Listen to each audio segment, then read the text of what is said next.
super morning, super duper morning. And we thought he was dead. You must have said that. Was it me? Joe Biden, the comeback kid, is the big winner from Super Tuesday and pulls ahead in the Democrat nominee race. Ed, last week, as you say, we thought Biden was dead in the water. Now this, what's happening? South Carolina is what's happening. South Carolina and black folks and suburban white voters tired of Trump. So what Bernie cannot do is appeal to people in the middle. And elections to the presidency are about the middle.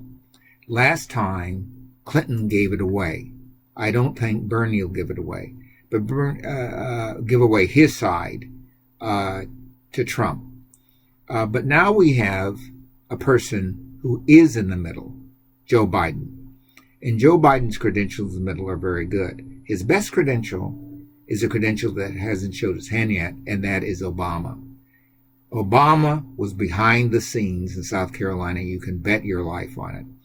And now the Obama troops can come out because Biden has no money, has no organization.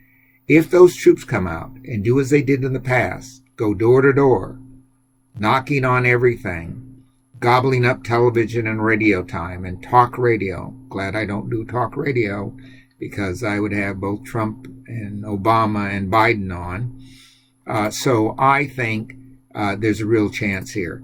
Now, if Sanders does what he says, and that is, and it's not over yet, if he pledges to support whoever the Democratic candidate is, then all of a sudden we have momentum, and the other thing we have is money. Because the other guy, Bloomberg, the other Jewish guy, said he's going to put his support to the person who will defeat Trump. And Biden looks like that person. All the other people drop out, give their delegates to Biden, and Warren will probably do that. If she does that, it's pretty much over. So I think there's a good chance for a good campaign. And I hope he has some good protectors, because I wouldn't trust the Secret Service at this point unless he knows them personally. So it's Biden's campaign to lose right now. Just in terms of Bernie Sanders, though, ahead in California, we're up to 93% reported at time of recording. That's a whopping 415 delegates up for grabs, with votes, mail-in votes, still to be counted. Bernie's at 33.8%, Biden just shy of 25, or might be just over 25 now. How could that affect the race? Well, I think if Biden went up to 30 and Bernie went up 1%, that will affect the race in this way. Bernie would get the most delegates, over 100, and Biden would get around 100. So had Biden if he had not gotten those ballots and those votes, he would not be in it. So now he has enough to be a contender. And on election day in California, he's the winner. Sanders never would be. Just in terms of Biden, though, I mean, what it means for November, he failed to have much of a showing. As we were saying last week, we thought he was out of this race. It was why Bloomberg had entered the race in the first place. It was like the Democrats decided to play the field a little bit, do a little bit of experimenting, maybe sow their wild oats, but couldn't find anyone better and came crawling back to Biden. That doesn't say to me good things about getting people to the polls in November. Well, this is a different deal here. Joe Biden just has to be Joe Biden. He doesn't have to run against Trump, because Trump will do that himself. If Trump tries the silly tricks like he did, the Ukraine tricks and stuff like that, remember, that's used up. What's his new trick? He doesn't have one. He's not a great debater. Biden's not a great debater, but at least he's truthful. So I think we might have a situation where we've got two relatively dull candidates, but one of them is a lightning rod for anti-votes rather than pro-votes. And just out of curiosity, man, what went wrong for Elizabeth Warren that she couldn't even win Massachusetts, her home state, I mean, losing to Biden when Biden didn't even have a ground game in place. Well, I think it's the Pocahontas syndrome, that by trying to play tricks to get people on side, and then her healthcare trick, people eventually, it was Lincoln that says this, you can fool some of the people some of the time, but you cannot fool all the people all the time. She just got have another trick up her sleeve. Buttigieg was a big winner here. Buttigieg will get a good job, and I hope it's Homeland Security, where he can actually show some stuff. I would suspect that there will be a coalition here, like the New York Times said, where the candidates that didn't make it will be in, and that'll include Klobuchar, and that will include Harris. Harris might be the new Attorney General. So if you had a black woman from California, Buttigieg from Indiana, and Klobuchar from Minnesota, you've got the Midwest, the West, and probably the South, because in the South, the Democrats are really coming alive now. You saw that with Beto O'Rourke. And Beto O'Rourke has signed up to be behind Biden. So if Beto O'Rourke runs the South, Harris runs the West, the other two run the Midwest, the middle of the country is the only thing left at stake.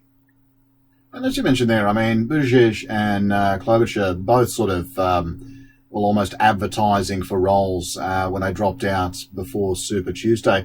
Just because Bloomberg, where does Bloomberg go from here? I mean, his wallet's $500 million lighter. You said there, obviously, he's not going to notice that. Yeah. But he's going to be Secretary of State.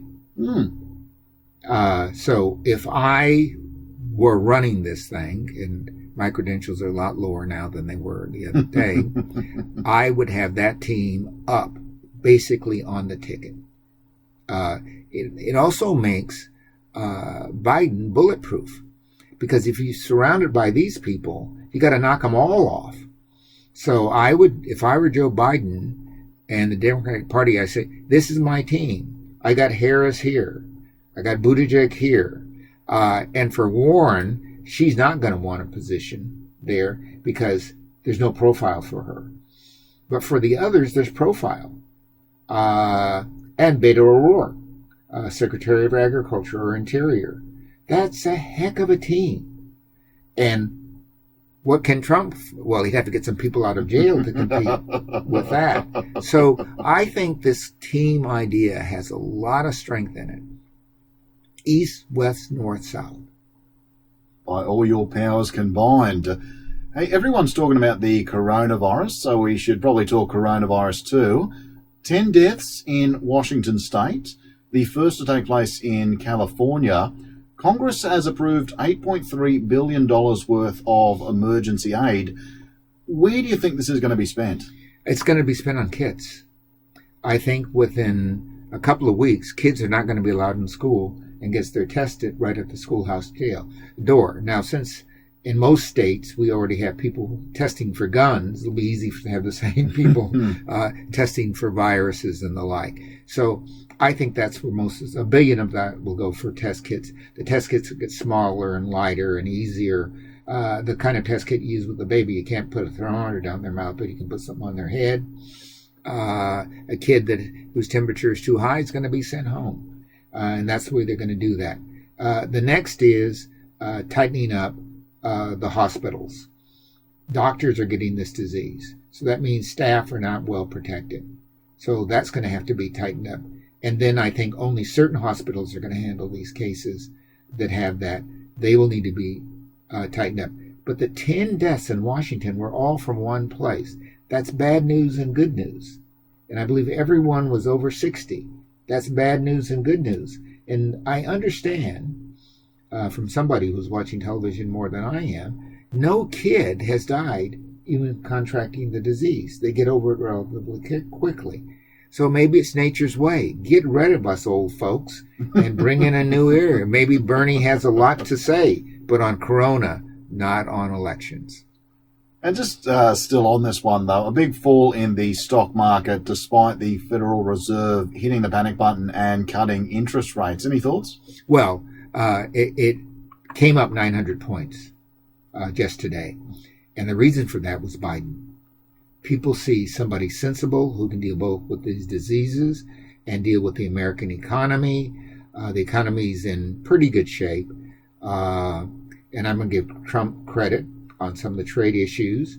So if you have an adult in the room, the chances of success are much better.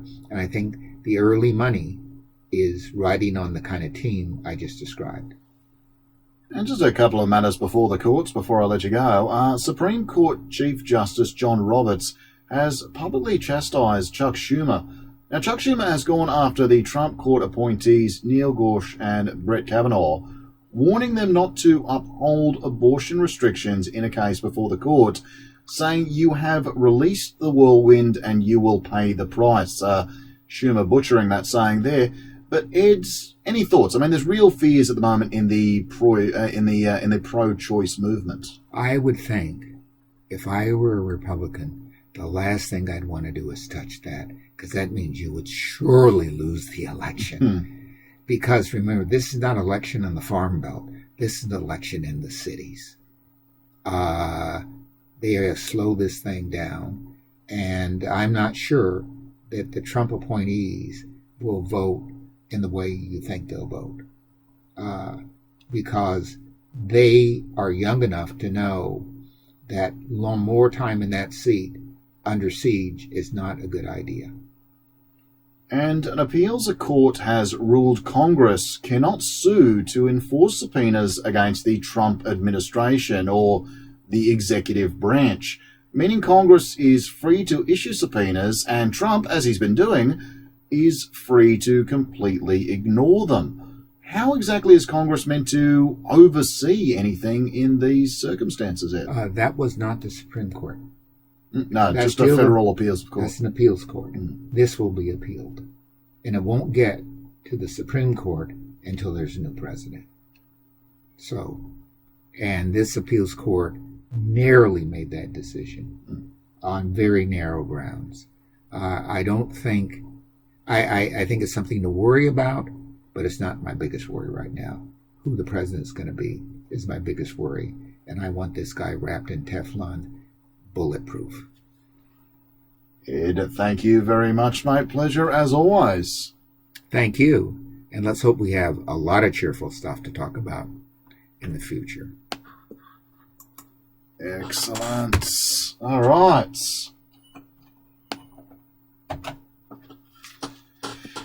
Good.